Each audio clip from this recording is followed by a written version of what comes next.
Да? Произошло. Ага.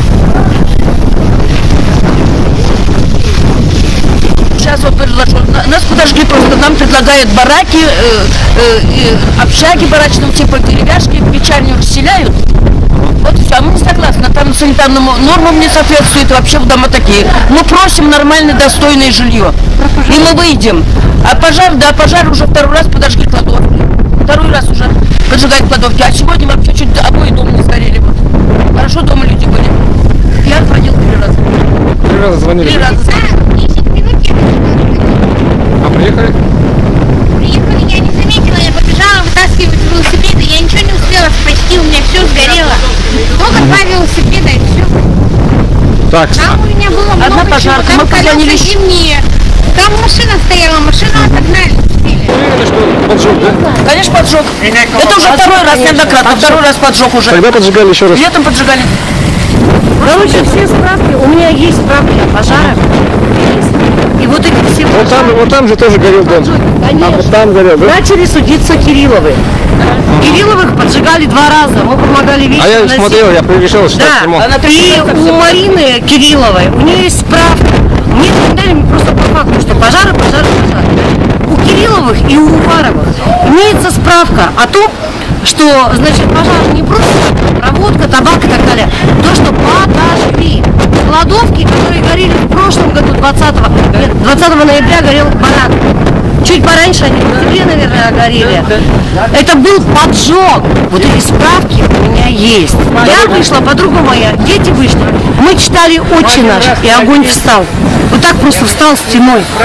Понимаешь, Господь не попустил, чтобы огонь на дом перекинуть. А долго ехала пожарка? Долго. Нам Потому что перекрыли дороги же, да? Очень долго, да. Ну, примерно сколько по времени это было? Я не знаю, когда оказывается такое вот состояние стрессовое, да, кажется, что время оно резиновое. Мы не могли дозвониться, никто не брал трубку. Мы схватили ведра, открыли вот здесь вот кран, начали наливать воду в эти, ведра там, а потом оно так полыхнуло, да. Ну что, у меня резина лежала в гараже, резина горит хорошо. У меня лежал полистирол, потому что я постоянно утепляю несчастный свой септик, да, чтобы он не замерзал. И там лежали листы, он тоже горючий. А здесь кто поджег? Я думаю, что рабочие, потому что Яра приехала с сыном, да, вообще никого не было. Двор был пустой.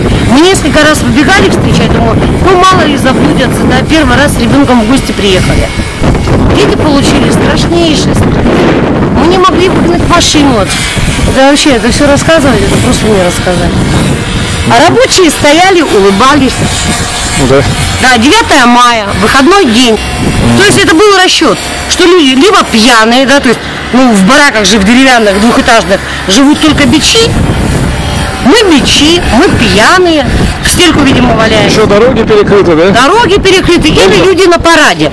То есть жертв будет минимально, понимаешь, это был расчет. И ветер шел в нашу сторону. Но вот после молитвы просто огонь встал.